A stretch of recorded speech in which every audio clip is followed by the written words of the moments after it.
Casey Ray here. If you've clicked play on this video, I'm guessing you're interested in learning more about the formula that I've used on thousands of dogs of all ages, breeds, and temperaments. And as I know all of our time is important, I prepared a whiteboard and I'm going to jump in, guys, all right? So basically what I did is I went ahead and prepped this whiteboard instead of making this longer for you and writing it out as you're watching. I just got it on here for you. So we're going to jump in and go cover all this, all right? So basically, dream dog formula. The reason I have this over here, it's not to, boast myself up, anything like that. It's basically to show you this is my experience. 25 years training dogs and owners. That's a big part, right? You got to train the owners, and then 10 plus years of training dog trainers. It's through this experience that I was able to create the dream dog formula. And it's over the years that I kept tweaking it and doing, making it better, moving this, adding this, that kind of thing. But it's basically essential to go through all 6 phases of training. If you've been through training in the past, you have 6 different phases. A lot of training is right here. Unfortunately, it's one phase. And I'll get to that more here in a minute. But again, vital to go through all 6 phases. And I'm just going to start up here and kind of explain briefly what each phase is, all right? Kind of give you a good understanding. So basically, in phase 1, it's going to be more working with the owners. This is all about awareness. This is teaching you all about the difference between human psychology and canine psychology. You don't really want to reinforce your kids' behavior the same way you do your dogs, and we tend to do that. We tend to, when a dog's not feeling good, we try to coddle it like we would our children, and then depending on the state of mind, you could be reinforcing the wrong behavior. So it's something that we really got to cover, and that's all covered right here. All right, we're going to go in pretty deep and give you a good understanding, just teaching you how to be a leader, what things you can do in your home, and the big differences between the psychologies, like I said, so you have an understanding of it. And then once you have that down, we're going to start working with the dog. All right, and what a learning stage is, guys, this is basically where we take the dogs through and we're using treats and markers and clickers, and we are shaping behaviors, shaping commands and behaviors. This is sit, this is down, this is heel, this is come, this is play, all this stuff. Right? Unfortunately, and that's why I have 2 dots here, 2 doggies. You can see them, a Boston Terrier and I don't know, some kind of pug. It looks like with some glasses on. But anyway, I have these guys here because, unfortunately, for too many dogs that do go through training, once they've completed the learning stage, they also graduate. I see it over and over, and it's not fair. It's no fault of the owners. It's more of where they're getting the training from, and whoever's applying the training is not telling them the right way. And so when you just go through a class and your dog knows what everything means and you graduate, unfortunately that's great, but you probably learn and you probably resonate with that does your dog do it when you need him to? And it's usually when there's a distraction. Someone's ringing the doorbell. You're outside, you see a dog. Hectic scenarios. If you've just been through a learning stage and they know sit down, all that stuff, they know it, but they're not going to do it in that situation, right? And I think you guys know what I'm talking about there. So instead of being done after completing a learning stage, what we want to do is really build on the foundation and teach the dog, okay, now that you know this, let's show you how to use it. Let's show you how to use it in reality scenarios. So to get to that, what we do is we got to go through a reinforcing stage. All right, now that your dog knows what everything means, we're going to go through a reinforcing stage and put it in black and white. Black and white, it's going to basically teach them just a consequence of their decision making is a good way to put it. And it doesn't mean you have to be heavy-handed. It's nothing about that, or heavy corrections. That's not what it's about. What it's about is that if I hold up a treat and a dog and I say sit and they put their bottom on the floor and I give them the treat, they just told me they know exactly what that command is, right? And we do that through all the commands, but I'm using sit as the example. So now we go through the reinforcing stage, and I'm going to do the exact same thing, but I'm going to put the treat down. And now I'm going to look at the dog and say, sit. Now the dog has a decision to make, right? And this is also where you might resonate, because if you don't do this, you end up with that crutch, that bribe, the toy or the treat to get your dog to execute, right? You guys know what I'm talking about? So what we got to do is we get rid of the treat and we turn to the dog again and say, sit. If the dog sits, it's positive reinforcement. That's a bunch of praise. Let's give them the treat. Positive reinforcement. But if they don't sit, and we know they know what it means because they just showed us that, then we go to negative reinforcement. Could be a verbal no, but there's some kind of negative reinforcement in there. It could be, there's all sorts of things you could do. But again, I don't want you guys thinking that it's about punishment, but you do have to do something where it's put in black and white.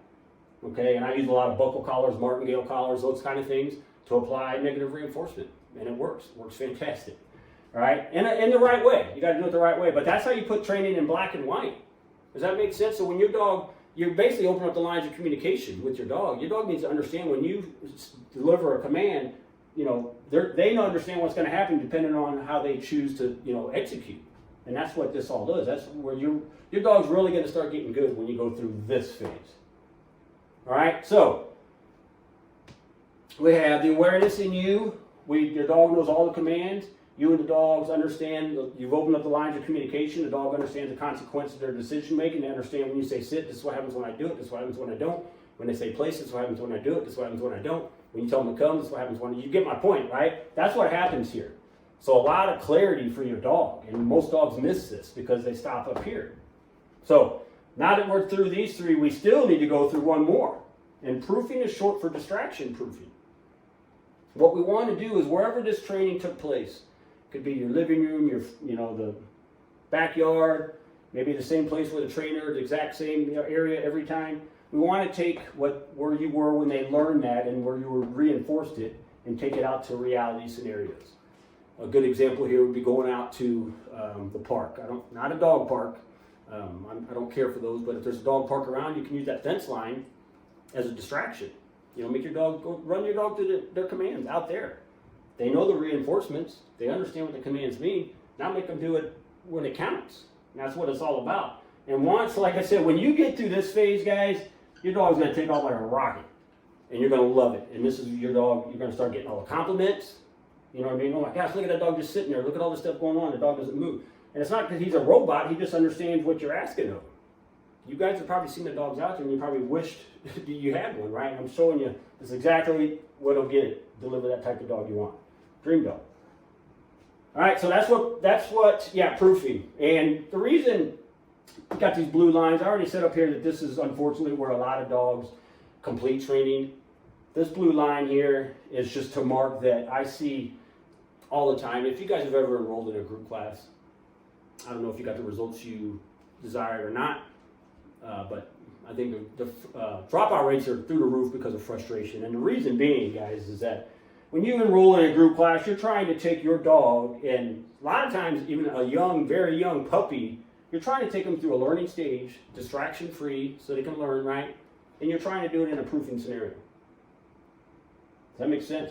When you walk your dog into a group class with all those distractions and you try to teach them, you're doing it backwards. I've always, in the past, I've offered classes that once the owners have been through the awareness, the dogs have been through the learning, the reinforcing, then they can come into my group class, but not until then. See, I use a group class to proof the training, not to teach. That's the difference. You know what I mean? And it's completely different results. So, now that you have proofed your dog through the distractions, we're going to move on to some fun stuff.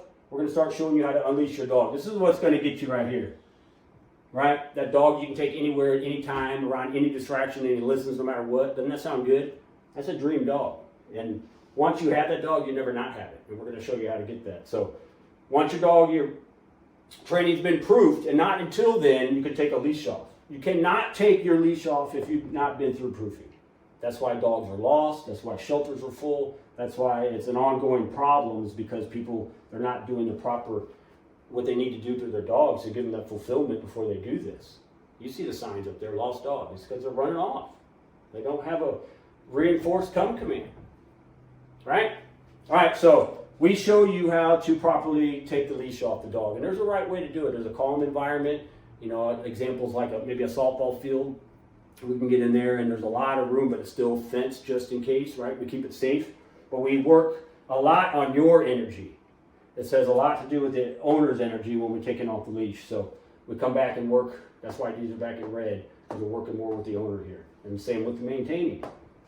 It's the final phase, but once you've had this unleashed dog and you have your dream dog, it's vital to maintain, right? You put all this work in, but if you just say, okay, I don't have to do anything ever again, this is going to come unwound on you, is what I mean. So the idea is when we work together is that you learn through awareness of how to maintain without even like, oh, I got to go work with the dog. No, You're going to feed the dog anyway, make them do some quick puppy push-ups. Sit down, sit down, sit down. You know, you're disciplined. It's obedience.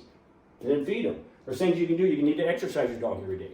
Those are the things that we have to keep going to keep your dog happy. When dogs aren't exercised properly, frustration sets in. That leads to aggression. I mean, it can get nasty. So we want to make sure we're maintaining once we've gone through the process. I think I've covered everything here, guys, really. And your skills right here is what's going to make the difference. That's where it's going to allow you to work with good energy here and then even maintaining. Right? I think so. Dream Dog formula, all 6 phases: awareness, learning, reinforcing, proving. I hope this is making sense. Okay?